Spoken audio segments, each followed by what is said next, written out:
Here on the eastern end of Long Island, New York, where the spring has been cold and rainy, the coronavirus looms over the beautiful sand beaches.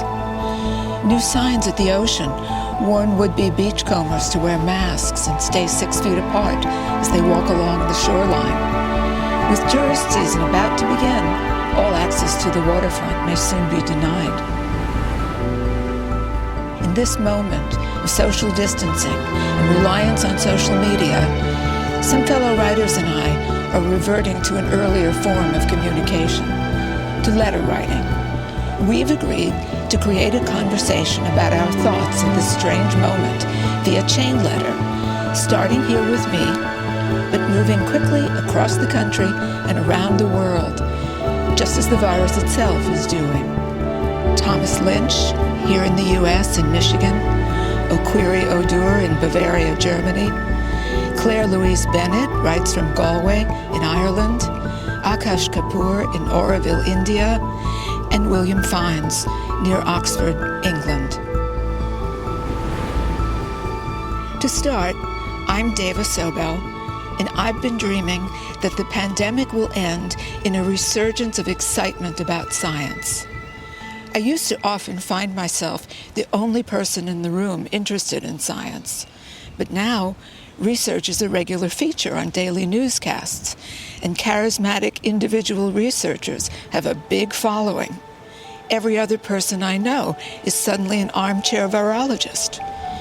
If they can embrace the intricacies of biomedicine, why not other sciences as well? I think it could happen. I'm counting on poets to help, because they too are enjoying renewed respect in these days of disease and lockdown as people seek the solace of poetry. When I was a child, in the era of Sputnik, everyone around me venerated science. I grew up loving science subjects, worshiping heroes like Jonas Salk, who developed the polio vaccine. In fact, I became a science writer for the chance to keep on learning about science long after school ended, to interview scientists about their research and then put their work into my words. My introduction to science poetry came via Diane Ackerman, who was then a graduate student in English literature at Cornell University and had asked its most famous astronomer, Carl Sagan, to tutor her for an hour a day over the course of a year so she could write a cycle of poems about the solar system. I was working in the university's news bureau, writing press releases about the very things she was putting into verse. Decades before the first detection of planets beyond our solar system, Diane wrote,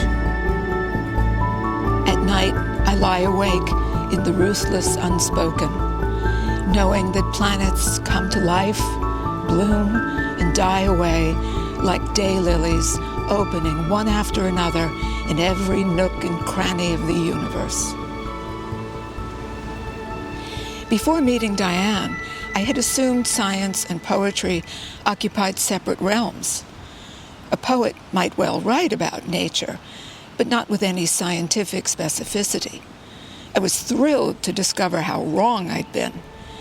And although I remained content to write prose myself, I've continued collecting poems about science for the past 40-plus years. I'm rereading my perennial favorites now for the companionship of literary friends like the late John Updike, who wrote, "Neutrinos, they are very small. They have no charge and have no mass and do not interact at all. The Earth is just a silly ball to them, through which they simply pass like dust maids down a drafty hall." Lots of dust maids or dust bunnies drifting about my halls these days, with no one coming to visit. And of course, trillions of neutrinos. Updike saw neutrinos as a metaphor for brazen intrusion.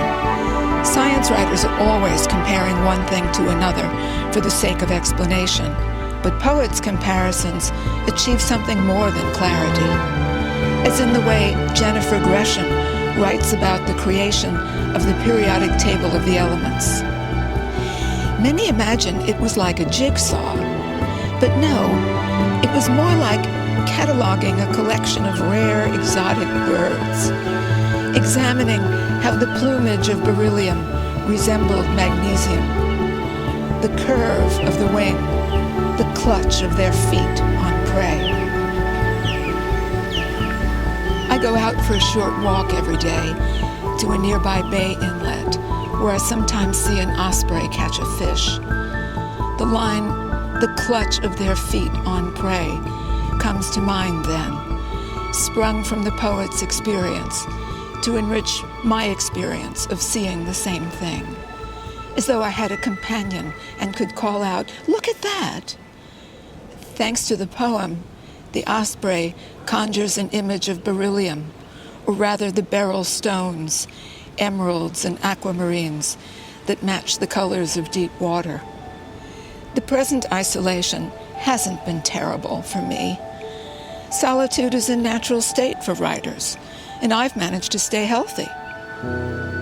At the end of the lockdown, when social distancing is no longer the rule and we are free to mingle again, I fear some of us will feel afraid to do so. My greater fear is that after immunologists vanquish the coronavirus, we'll relapse into the disregard for science that has allowed us to ignore warnings of a far larger disaster in store, as poet Jane Hirshfield laments. On the fifth day, the scientists who studied the rivers were forbidden to speak or to study the rivers. The scientists who studied the air were told not to speak of the air, and the ones who worked for the farmers were silenced, and the ones who worked for the bees. The facts were told not to speak and were taken away. The facts, surprised to be taken, were silent. Now it was only the rivers that spoke of the rivers, and only the wind that spoke of its bees. Jane Hirshfield didn't say so in the poem, but the bees that pollinate our food crops are being killed off by diseases. I'm going to turn now to Thomas Lynch, who is not only a fellow writer and a poet himself, but someone who has spent much of his life burying the dead as a professional undertaker in a Midwestern town. His poetry often leaps between life and visions of the afterlife. Tom, as a fine poet yourself, where will you lead us? What is your vision of life after coronavirus lockdown? Okay, I've got to hit stop on this. Spot on, Deva. We poets keep our counts of lines and syllables, meters and rhymes, and are mad for the mysteries of science, the idea of the thing itself. Matter still for words, the way they rub up and against one another, how they mean one thing and just as certainly another. Take gravity, that 32 feet per second that objects in free fall will accelerate to. Or is it rather the gravitas with which we take in the daily tallies, the worldwide millions of cases, the global hundreds of thousands dead? Is it art or science that claims less is more? I live alone on a lake with a dog. The mallards and mute swans are working the shallows. Like me, they are grateful to be alive. Like me, they reckoned they would mate for life. I bring that up because the news lately is full of stories of long married couples dying within days of each other, of COVID-19 or related conditions, heartbreak, fear of the future, a failure to thrive. Ignoring poets and science leads to grave imbroglios. But I've gone astray. I live alone on a lake with a dog. His name is Carl. He's a puppy still. I got him to replace an old dog of the same breed my wife named Bill W., when I said I'd name him after William Wordsworth. I'd been studying that sonnet, Nuns fret not at their convent's narrow room, a study of limit, rhyme, and confinement. When I look at Deva's photo on the internet, a slender, fetching woman of a certain age, it puts me in mind of my nearest neighbor, who lives alone on the same lake back in the woods, with her own big dog, whose name is Molson, named for the lager her late husband loved to sip by the bonfires he was always building. I buried her husband a few years ago. Some nights she walks over with a glass of wine, and I have my last coffee of the afternoon, sitting on the porch, looking at the lake as the evenings lengthen towards the eventual solstice in June. We've taken to taking chances with each other. She hugs and kisses me when she leaves. We've both been quarantined long enough. We've quit the masks and gloves. One evening, a couple weeks ago, I whispered in her ear whilst we were hugging, "Is it okay if I grab your ass?" Before she answered, in a spasm of male privilege and entitlement, I did just that. I apologized immediately and muttered something about consent culture and piggishness. She giggled and kissed me again and whispered an endearment in my ear. I'd never done that before, and more's the pity. We run out of time before desire. It happens to all of us. It'll happen to you, dear O'Query O'Dwyer, who's coming up next. Your millennial sense of immortality reminds me of my assistant, Corinne, a bookish woman I hired some years ago to travel and talk with, dine with, and soundboard with when it became clear that my wife was done with that. And two, I needed someone to get my poor corpse home should the inevitable happen whilst on the road. There are 40 years between us, and I've learned not to look too long on the beauty of her being. My wife of many years still lives downstate, in the clapboard manse next to the funeral home that was my life's work for most of 50 years. We are faithful in our gloom and separations, courteous on the phone, detached, not entirely quit of our nuptial promises. I drive down there for holidays. I pay the bills. She hasn't been up here in a couple of years. For men of my generation, marriage seemed the done thing, the only thing if one wished to secure lifelong companionship. What's mine is yours is the rule that applied to checkbooks, children, genitalia. I will, I do, here, let's eat, drink, and be merry. Marriage seemed the public spectacle of private parts, a single entity of coupled hearts. It has not worked out that way for me. I live alone on a lake with a dog. And so, to be among women is for me a gift and peril. In addition to a long-distant wife, I have a long-gone ex-wife, the mother of our only daughter and 3 sons. Our daughter is estranged for 15 years now from her family of origin. She'll have nothing to do with any of us. I suppose it's the tax on the divorce. For me, it's yet another in the catalog of sadnesses I associate with women in my life. I lack the cipher, the secret code. I just don't get it. Last week, going 3 months into my isolation and possibly emboldened by my neighbor's forbearance, I sent a postcard to another woman with whom I've dined on occasion over the past couple years, whose aspect and attributes I've often admired. I said so on the card and received an email response with a link to an article about the Montreal Massacre, in which a man called Mark Lepine murdered a dozen women, feminist he called them, before he shot himself to death.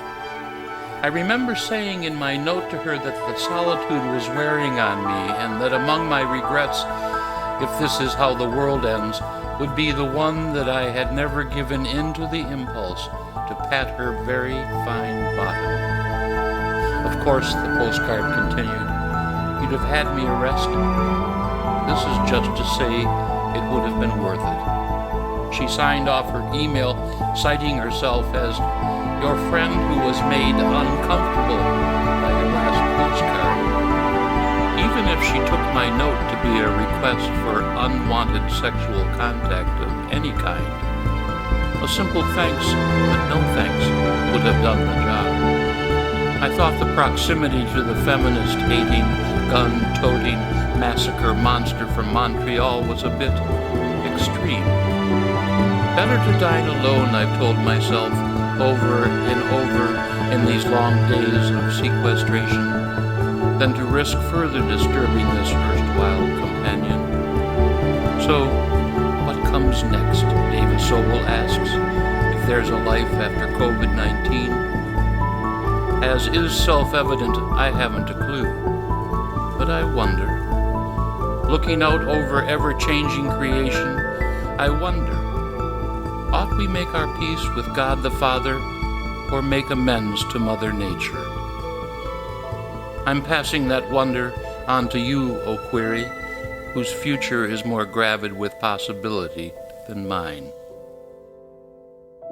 It is interesting that you circle around estrangement in your correspondence, Tom, because in my current isolation in a little Bavarian town, I have spent a great deal of time mulling over this. And so, estrangement is the thread that I choose from yours to explore in mine. Isolation is estrangement, the separation of bodies, the tugging apart of hands, the severing of softness. It is this latter quality, the softness, that I find life-sustaining and that I seek out on most days. Thus, it is the lack of softness that is to me incredibly painful about the current times. In its place, I see something akin to a parched, barren desert unfurling inside of me, where the tumbleweed blows about, crackling in the dry heat. Something inside of me is on its knees, crying out, except it's a voiceless cry because the thing's throat is stuffed with kindling and ashes. I'm reminded of a Bible story that my father told me as a child. A man in the bowels of hell, looking up from the flames in anguish, begging for just the tip of a finger dipped in water. Have mercy on me, he says. This story used to fill my nights with immense terror, and now it is how I imagine things to be. Please, says the lonely, isolated thing inside me, as it grovels about on its knees. It is dying of thirst. It says, have mercy on me, just a drop of water. Isolation, which is estrangement, which is the lack of life-sustaining softness, which is the tugging apart of hands, reminds me of what is often said back home. Mtu ni watu, meaning a person is people. It's the basic tenet of Ubuntu philosophy. I am because you are. Yet, in my present isolation, I attach new visceral meaning to these words, as though I hear them spoken from the depths of my corpus, from the bones and the muscles and the tissues, from the arteries and the capillaries and the veins. I am because you are. Meaning, I grow gangrenous if I stand too far away from you. Meaning, I burst into wildfire if I cannot lay my eyes on you. This is what I've been thinking, that the eye cannot go too long without gazing into another eye. It needs to see the golden chinks of daylight splattered there. It needs to see the shape of itself reflected back. This shape of itself that it sees in another eye is proof of its own self, of the continued being of its own being. Here in this little Bavarian town, I share a patch in a community farm. I miss my mother's garden in Nairobi. The Nandi flame trees, the jacaranda trees, the avocado trees, the bushes of rosemary and aloe, the vervet monkeys that pilfer ears of maize, the mouse birds that eat the young peppers. Separation from my mother, from those sturdy, warm-shaped and home-shaped hands that once caught me, even if it be just physically, is its own type of estrangement too. Therefore, having a piece of earth to cultivate here has been a mercy. That's what I'm doing right now. I'm turning the soil, touching the moist worms that are engorged and pulsing with news of the peppermints and the lavender sprigs. Today is a mustard-colored day. The air's sweet and full of sticky bees and birdsong, and the sun is low-hanging like a mango fruit rotting in an orchard. And I turn the soil, and I think of people long dead and buried, people whose bodies have degraded under the taproots of the carrots. I wonder, whose skin am I touching, whose nose and whose lips are falling to dregs of mud underneath my fingernails? Whose thoughts am I trampling beneath the soles of my boots? The soil comforts me. It reminds me that even in isolation, I am connected to others. The birds, the bees, the snails and worms, and my mother and the papayas in her garden, and the people long gone whose bodies became the soil that I touch, and the people still here but not here due to the estrangement of isolation. And now I'm thinking of you, Claire Louise. You are sheltering in place at home in Ireland, a place that I've never been. My mind's eye summons grey waters and mint green skies, sheets of mist and jagged cliffs. Are the days dreary? Elsewhere, you've written this.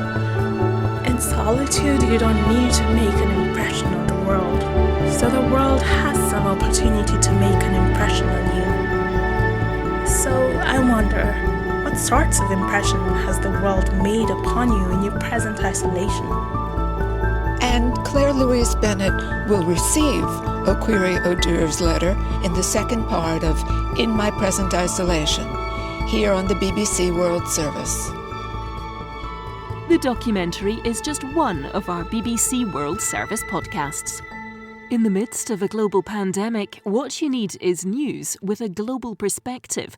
And that's exactly what you get from the Global News podcast, which is probably why it's been getting record numbers of downloads recently. So, for reports from around the world, expert analysis, the latest news on the pandemic, and all the other international stories that matter, check out the Global News podcast from the BBC World Service. Episodes are released twice a day on weekdays and every day at the weekend. Just search for Global News Podcast wherever you get your podcasts. Now, let's return to the documentary. Many of those held in the grip of this pandemic feel as though they have nowhere to go, no escape. All their exterior space has vanished, and the only refuge is inside the imagination. I'm Dava Sobel, and here on Long Island, the present isolation hasn't been terrible for me. Solitude is a natural state for writers, and I've managed to stay healthy. As I say in my earlier letter in this chain, I've been dreaming that the pandemic will end in a resurgence of excitement about science. Thomas Lynch, alone on a shore of a lake in Michigan, has been mulling over his estrangement from the women in his life. Okwiri Odur in Germany misses her mother's garden in Nairobi while tending her own patch of ground on a community farm. In this second part of In My Present Isolation, Okwiri's letter has found its way to Claire Louise Bennett in Ireland. Hello, Okwiri. I enjoyed reading about the impressions the world is making on you and the places you find yourself longing for during this period of restricted activity. The description of your mother's garden in Nairobi and your own small piece of earth in Bavaria are so very vivid. Noticing the sensual details and changing textures of the things immediately around us seems to be a real balm for many people at the moment. In addition to experiencing the terrible beauty of creation firsthand, I find myself reaching for myths, poems, essays and stories that keenly explore the earth and its multiple forms of energy and life. Being reminded of just how old this planet is feels very centering right now, probably because, as you so very beautifully convey, soil is both a repository of all things past and a breeding ground for things to come. And here we all are, standing somewhere between, trowels in hand perhaps, in the present moment. If for the moment the earth is your element, perhaps for the moment water is mine. I live on the west coast of Ireland, in Galway Bay. The Atlantic Ocean is just a few minutes' walk from my apartment. I'm by the sea now, actually, and I go for a bracing swim in it most days. I swam through the winter, my first time doing so. So despite the sea temperature being only around 10 or 11 degrees, it feels especially heavenly right now. And I am thrilled to have cast off my neoprene socks and swimming hat, so that just that little bit more of me comes into contact with all that wonderful water. About the only thing I can come into contact with for the time being. Yesterday evening was particularly glorious, and I was reminded, as I so often am, of Canadian poet Elizabeth Smart's account of swimming in Sri Lanka in her journal of 1937. I jumped back into the joyful pagan worship of the holy things of earth, she writes. It's such a beautiful abandonment. What else can most of us know but that blissful, permeating, all-embracing warmth? It's saying this moment is enough. This is perfect, and I am alive in every particle to its perfection. Granted, Smart is bathing in the Indian Ocean, which I imagine to be considerably warmer than the Atlantic Ocean in spring. But no matter the time of the year or the circumstances, I nearly always experience that incredible sense of abandonment that cannot help but ensue when one has lifted one's feet off the ground, or indeed has been swept off one's feet by the great green ocean, and floats and ducks down into its almighty embrace. Tom, you spoke about gravity, and indeed things seem to be getting heavier by the day. I wonder if you swim in the lake. If taking your feet off the ground and propelling your buoyant self through small scintillant waves isn't an option at the moment, then perhaps one of my favourite writers, Italo Calvino, can come to your aid. He was all for taking the weight out of things, and particularly at times of crisis. When the human realm seems doomed to heaviness, he writes, I feel the need to fly like Perseus into some other space. He wasn't referring to taking off on a flight of fancy or burying his head in the sand, but a desire to look at the world fully from a completely different angle. Like so many of us, Calvino also reached for books old and new when the going got tough in order to bring about a change of perspective. And, like me, he too was seeking for a precise and vibrant cosmology. And to this end said something that will perhaps resonate with your hopes, Deva. When literature fails to assure me that I am not merely chasing dreams, I look to science to sustain my visions, in which all heaviness dissolves. This comes from Lightness, which can be found in Calvino's 6 Memos for the Next Millennium, a collection of drafted lectures he was due to give at Harvard in 1985-86. Deva, I wonder if you have come across them. They are exquisite. Each proposed lecture took its title from a particular literary value or quality that was especially close to Calvino's cosmic heart. In addition to lightness, he gives us quickness, exactitude, visibility, and multiplicity. In lightness, he makes the case that our delimiting tendency towards what he calls anthropocentric parochialism can be overcome in a flash by poetry, and to this end his exploration of these literary qualities is incredibly far-reaching in terms of space and time and perspective. Is it legitimate, he asks, to extrapolate from the discourse of science an image of the world that corresponds to my desires? If what I'm undertaking here appeals to me, it's because I feel it may be tied to a very old thread in the history of poetry. The beginning of this thread is Lucretius's De Rerum Natura, and I will quote Calvino's interpretation of it in full, because it's a beautiful testament to how very old texts can help us see and experience the world at any time in a different way. Lucretius's De Rerum Natura is the first great poetic work in which knowledge of the world leads to a dissolution of the world's solidity, and to a perception of that which is infinitely small and nimble and light. Lucretius wants to write the poem of matter, but he warns us from the start that the reality of matter is that it's made of invisible particles. He is the poet of physical concreteness, seen in its permanent, unchanging substance, but he begins by telling us that empty space is just as concrete as solid bodies. Small and nimble and light, like smatterings of sunlight upon the Atlantic Ocean. These are the qualities I am looking for in writing right now. And luckily for me, I was very recently introduced to the work of a superb writer who is also thinking their way along this same atomizing thread, the Danish poet Inger Christensen. Like Calvino, she is not one for weighing in when world events turn grave. In an essay written in 1992 called It's All Words, she asks, why write when the blank page behind the words just gets blanker and blanker? Why write when the Cold War was at its very coldest and human beings were thinking up more and more irrevocable ways to wipe themselves out? Christensen's response to this systemized devastation was to collect words, mostly nouns that corresponded to concrete phenomena, as if those things were endangered and needed the protection of being named. Indeed, this inventory was a kind of prayer. A prayer, she says, that apricots, doves, melons, and so on could continue to exist in the world. And at the same time, a prayer that atom bombs, hydrogen bombs, dioxin, and so on could disappear. However, for this gathering of words to acquire a significance greater than the sum of its part, another element was needed, Christensen realised. Mathematics came to my rescue, she says.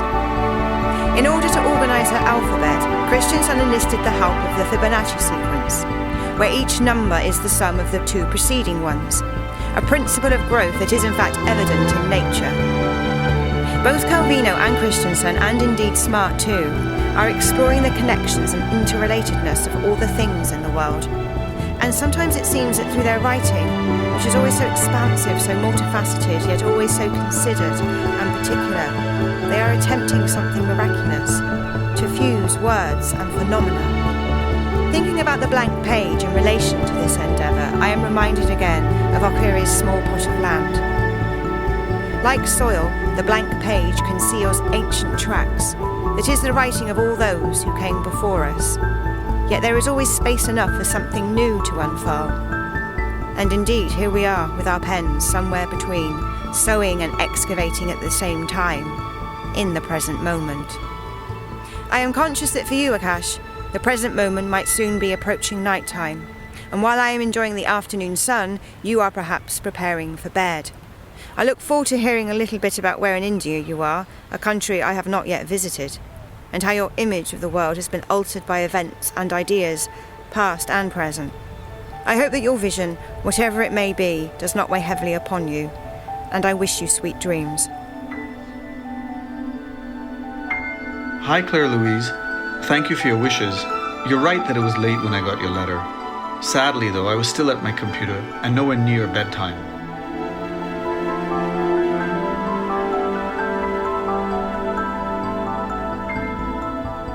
I've been ploughing through a final draft of my next book during this crisis, while in a pretty strict lockdown in India, and the experience has been intense, dispiriting, enlightening, at times comforting because my book provides a refuge, but mostly just downright bizarre. As so often happens these days, it's hard to find the right words to describe the situation and how I feel about it. Over the years, I've read writers who've lived through major historical disruptions, World War II, for example, and they often say that language proved insufficient. I've never really understood what they meant until now. I'm in Oroville, an intentional community in the south of India. I grew up and have lived here for the last 15 years or so after spending some time away. The book I'm writing is set in this community, and broadly speaking, it's an exploration of the search for utopia. Of course, most people would characterize our times as rather dystopian, and I wouldn't necessarily disagree.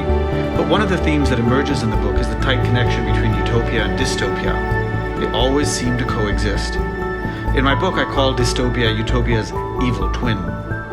Along with all the undeniable gloom and anxiety of the past couple of months, there have been so many illuminating and even nurturing moments. It's hard to disentangle the times. Over the years, Oroville has emerged as a major tourist attraction for both Indian and foreign visitors. It's been quite unpleasant, a daily invasion of obnoxiousness and crassness. The Oroville in which I grew up was a peaceful, isolated place. It was, and remains, one of the greenest corners of India, the result of a Herculean afforestation effort that early residents undertook when the community was first established. The geography I inhabited until a few years ago had a stark, empty beauty that I and so many others found inspirational, both psychologically and spiritually. Mass tourism hasn't managed to entirely extinguish that, but it's swamped this place and overwhelmed those of us who live here. I often feel like an outsider in my own home. But now we're in lockdown, and the fields and forests around us are quiet again, the dirt tracks are empty, and there's a stillness in the air I haven't experienced since my childhood. Sometimes when I'm struggling with my book, I go for walks in the woods behind my house. I follow a dirt track that leads past a dried-out pond, and then I make my way over an abandoned soccer field and sit in a shady corner on a bed of desiccated leaves under neem and acacia trees. There's a footpath that leads past this corner. Typically, it's crowded with tourists, screaming and squawking as they take selfies and munch on biscuits and chips whose packets they promptly dispose of in the forest. I don't miss that carnival at all. I'm much happier to see the mongoose and porcupine, the squirrels and the birds, the occasional jackal. They've all resurfaced recently, nervously, kind of in a daze, as I am, disbelieving that the invading hordes are really gone. This silence, this stillness, it's a gift that I gratefully accept, even though it comes at such a dystopian moment. I've been reading Life and Fate by Vasily Grossman. I've started the book several times over the years, but never really had the focus or stamina. I guess I'm calmer now, more centered, and I find myself able to return to its meandering narrative and sprawling cast of characters, night after night, ready to give myself to it in a way I haven't done with a book in a long time.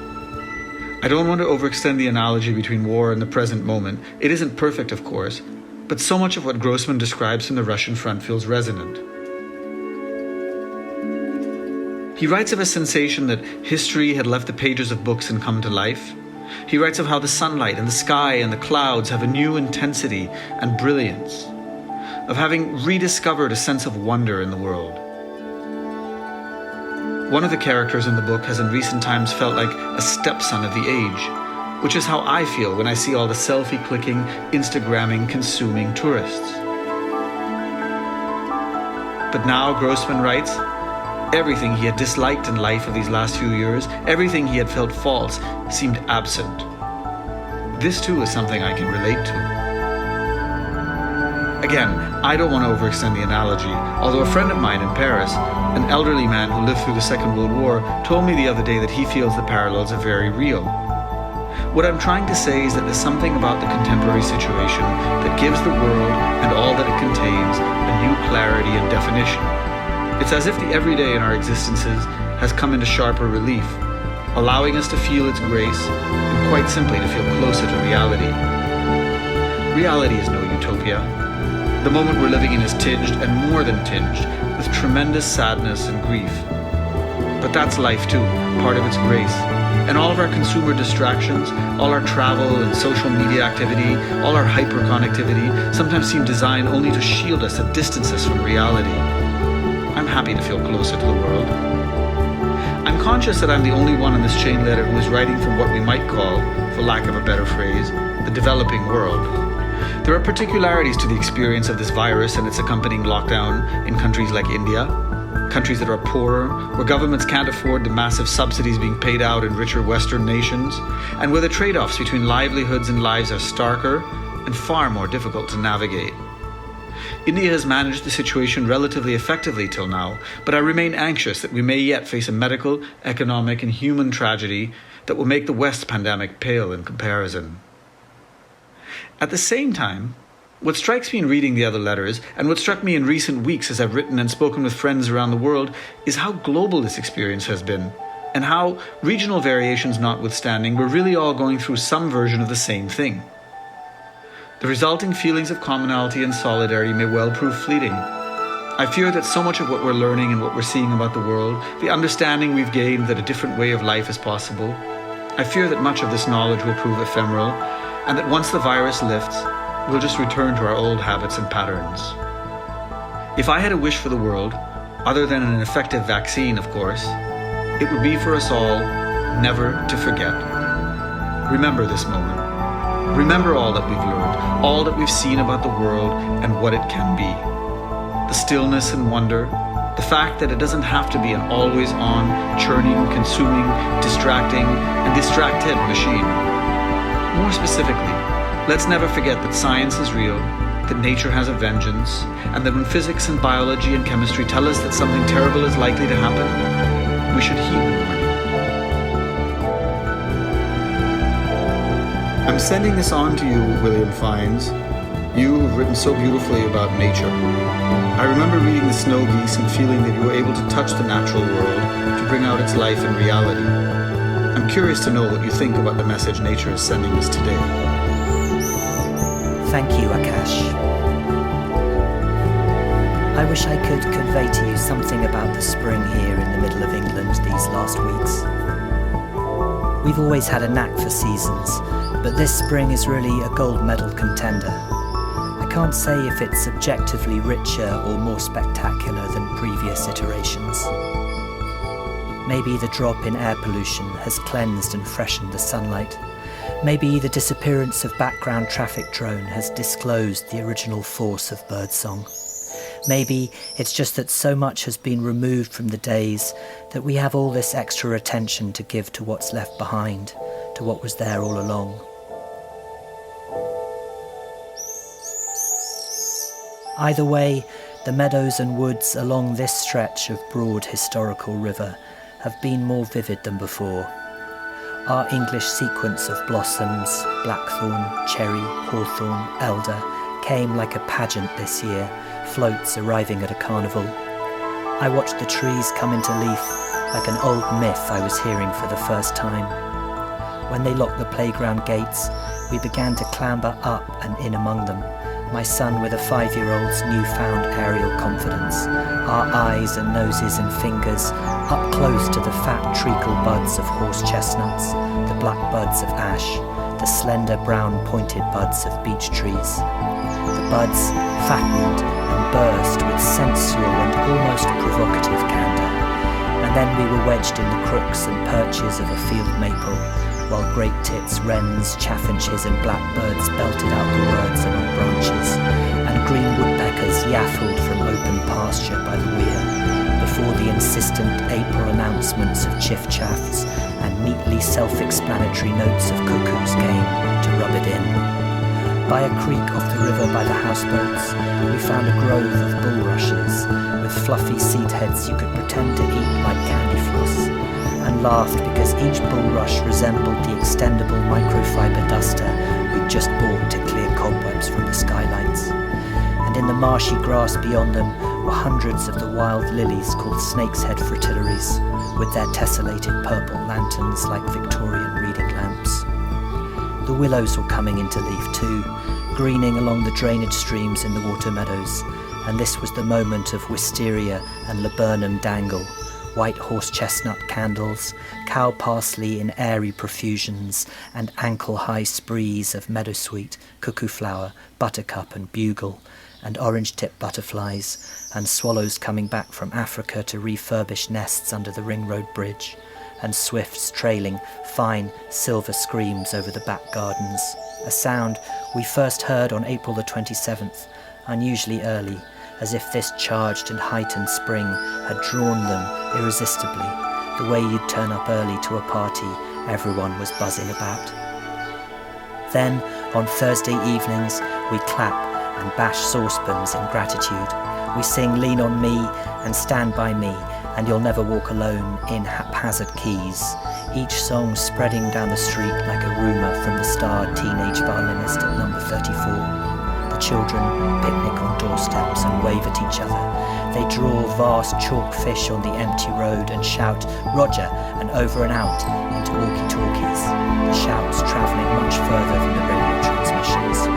Lists of words for phonics practice arrive from school, and when the first page in big letters says "mad, sad, dad," I wonder who's sending me such messages. I try to work, but my head's jittery with effects of the Zoom age, the 5 o'clock briefings, the WhatsApp groups thrumming with gifs and memes, Kashmiri goats coming down off the Great Orme into Llandudno. A police helicopter circles overhead. Our neighbour, the anaesthetist, sends a selfie from work, visored like a welder. In the bath, my son says, "If everyone dies, will there be a new world?"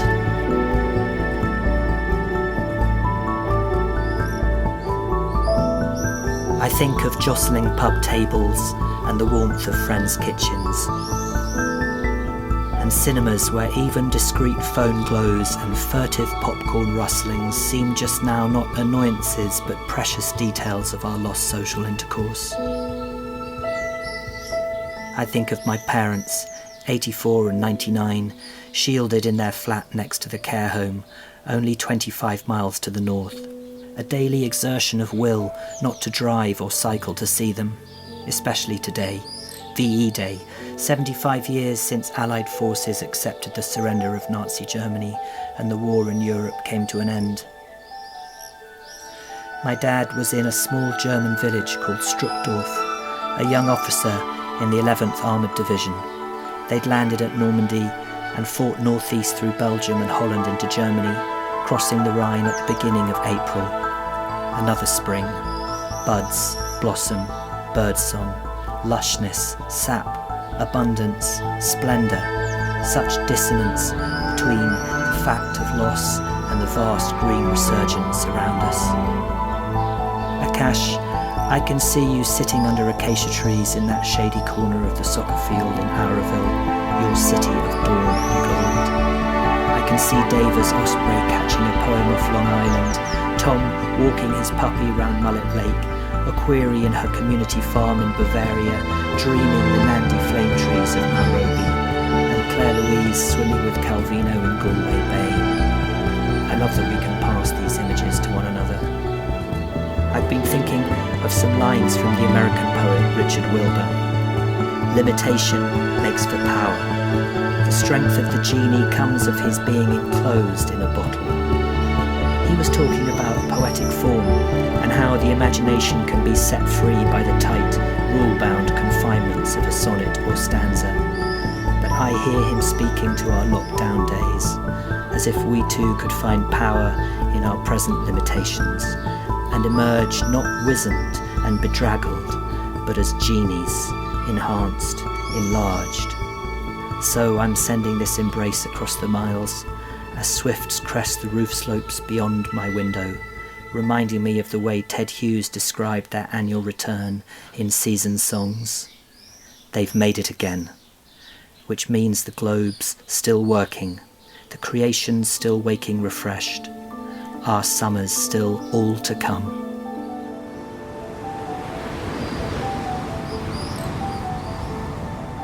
That was William Fiennes. Former correspondents were Thomas Lynch, Okwiri Odur, Claire Louise Bennett, Akash Kapoor, and me, Deva Sobel.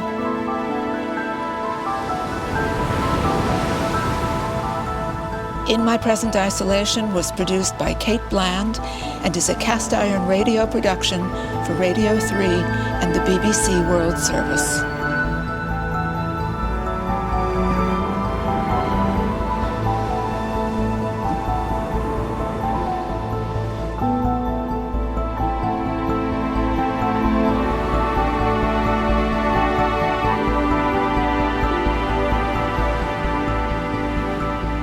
Thank you for listening. There will be more from the Documentary podcast soon. If you haven't already, please do subscribe. And don't forget, do try our other BBC World Service podcasts too.